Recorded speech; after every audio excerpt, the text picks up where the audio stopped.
Hi everyone, I'm Paige Abbott, and this is your weekly recovery message.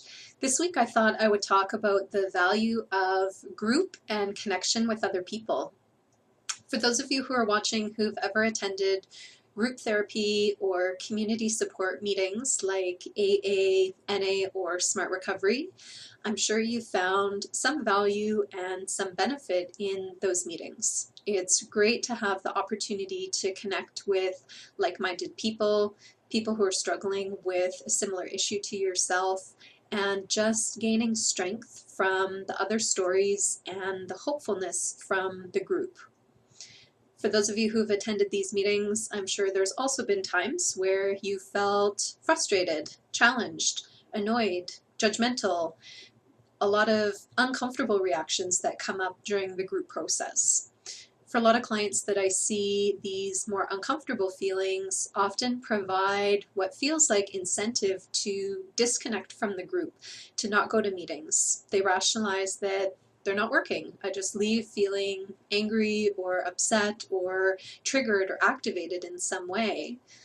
What I would reflect back to them, and I would to you as well, if you're struggling with similar thoughts, is these uncomfortable reactions to other members of the group or aspects of the group process are actually very beneficial. They're great opportunities to start to look at your personal vulnerabilities and to start learning where you are vulnerable with this disease.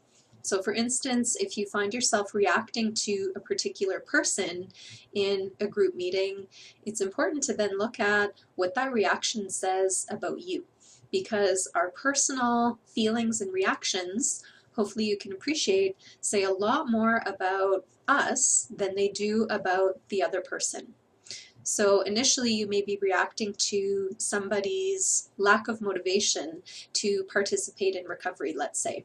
You notice that they don't seem to be fully engaged in the process, they seem to just be going through the motions, and you question their desire to engage in recovery.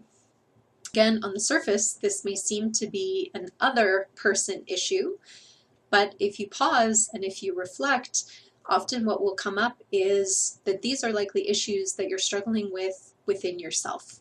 Maybe they're not happening. Maybe you are feeling motivated and you are feeling engaged in the process of recovery, but perhaps you're carrying an underlying fear that that could be you one day. That there's a worry, maybe you will feel disconnected, maybe you won't want to participate in the process, or maybe that has been you in the past. So it is important to learn from other people, not to just disengage at the first feelings of discomfort.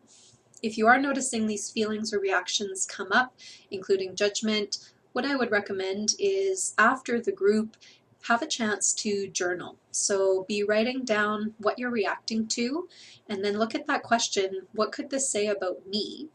If you're struggling to answer that question, you may need to check this in with other people in your recovery support network. And ultimately, I would encourage you to bring it back to the group process at a later point if you have the opportunity to do so. So there's no better place to out group therapy issues than in the context of group therapy. Obviously, in the context of 12-step programs where there's no crosstalk or dialogue, this becomes more challenging, but you still certainly can process these issues with other members of the recovery community to, again, keep learning what it says about you. So the fundamental point is recognizing our reactions to other people are actually our reactions to ourselves. We can learn a lot from that. So I hope that you'll use that nugget to keep learning and uncovering more about who you are and your vulnerabilities in addiction, and to keep furthering your recovery. That's all from my perspective. I wish you the best in your ongoing journey of recovery for the week, and I'll see you next week. Take care for now.